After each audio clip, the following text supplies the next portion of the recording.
ہماری زندگی ایک جنگ کے میدان کی طرح ہے اور ہر دن ایک نئی جنگ ہوتی ہے، چاہے وہ بزنس سے ریلیٹڈ ہو، رشتے ہو یا پھر اپنی گروتھ۔ یہ ایک کانسٹنٹ اور بدلتی ہوئی جنگ ہے جس میں تمہیں ہمیشہ تیار رہنا پڑتا ہے، اور بالکل جیسے ہر کسی جنگ میں ہوتا ہے، جیتنا تب آسان ہو جاتا ہے جب تم اپنے اپوننٹ کو آؤٹ سمارٹ کر پاتے ہو۔ دیکھو، ہم سب کو اس دنیا میں کمپیٹ کرنا ہی پڑتا ہے۔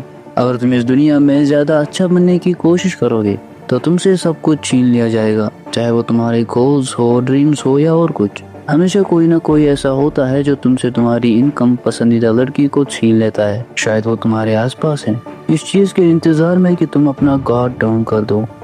اسی لیے ہمیشہ تیار رہنا چاہیے اور کبھی بھی اوور کانفیڈنٹ نہیں ہونا۔ اور یاد رکھنا، اگر تم ایک اصلی مرد ہو تو کمپٹیشن تمہیں ڈراتا نہیں، وہ تمہیں بہتر بناتا ہے۔ دی آرٹ آف وار ایک بہترین کتاب ہے جو زندگی کی ان جنگوں کو جیتنے میں مدد کر سکتی ہے۔ یہ لیسن صرف جنگ میں جانے والے سپاہیوں کے لیے نہیں ہے، بلکہ ہر اس انسان کے لیے ہے جو کامیاب ہونا چاہتا ہے۔ بہت لوگ نہ تو اپنے آپ کو سمجھ پاتے ہیں اور نہ ہی اپنے اپوننٹ کو، اور یہ ان کی سب سے بڑی کمزوری ہے۔ بات یہ ہے، اگر تم خود کو نہیں جانتے تو تم کچھ بھی نہیں جانتے، تم بس اپنے انوائرمنٹ کا ایک پروڈکٹ ہو۔ اور اگر تم خود کو جانتے ہو لیکن اپنے دشمن کو نہیں جانتے تو تم ہارو گے بھی اور جیتو گے بھی، کیونکہ رزلٹ انپریڈکٹیبل ہوگا۔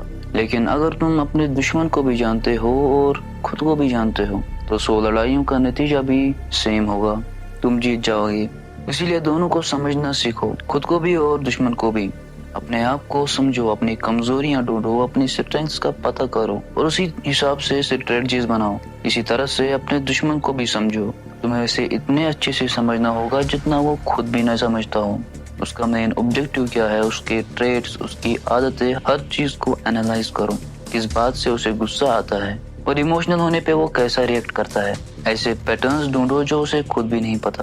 جب تم اس کے بارے میں ساری پاسبل انفارمیشن اکٹھا کرو گی تب تمہیں اس کی کمزوریاں دکھنا شروع ہوں گی، اور دشمن کو ہرانے کا سب سے آسان طریقہ ہے اس کی کمزوریوں پر اٹیک کرنا۔ In a war, the way is to avoid what is strong and attack what is weak. جنگ میں جیت کا مطلب یہ نہیں ہے کہ تم نے کتنی تباہی مچائی، بلکہ جنگ کا مقصد ہے دشمن کو جتنا ہو سکے اتنا ایفیکٹولی اور ایفیشینٹلی ختم کرنا۔ جیتنے والا جنرل لڑائی شروع ہونے سے پہلے ہی اپنے ٹینٹ میں بہت ساری کیلکولیشنز کر لیتا ہے، وہی ہارنے والا جنرل کم کیلکولیشنز کرتا ہے۔ اس کا مطلب ہے لڑائی لڑنے سے پہلے ہی لڑی جاتی ہے۔ ہمیشہ اپنے کیلکولیشنز کا رسک کیلکولیٹ کرو، دیکھو کیا رسک کا فائدہ بھی ہے یا نہیں، اور اپنے مووز اسٹریٹجک اور پریسائز رکھو۔ لیکن کبھی بھی اپنے دشمن کے پلان آف ایکشن کو نیگلیکٹ مت کرو، کیونکہ جنگ کی سپریم امپورٹنس میں ہوتا ہے دشمن کی اسٹریٹجی پر اٹیک کرنا۔ کوئی بھی پلان پرفیکٹ نہیں ہوتا ہے کیونکہ پرستتیاں بدل سکتی ہے۔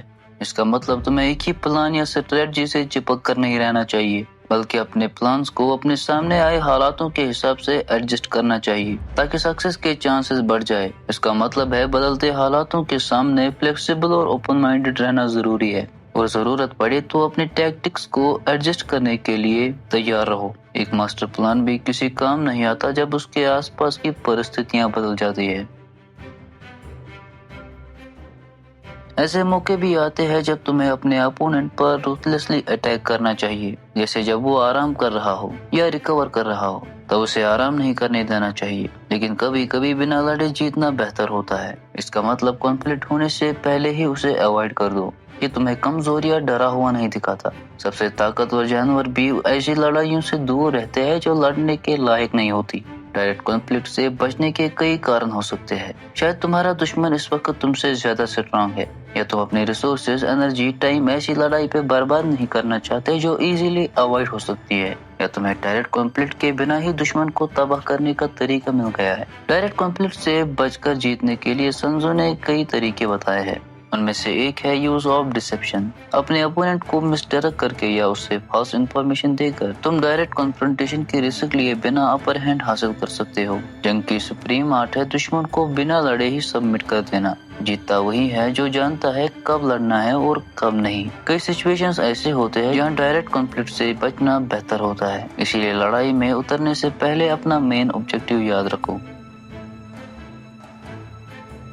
جنگ میں ایموشنز کی کوئی جگہ نہیں ہوتی۔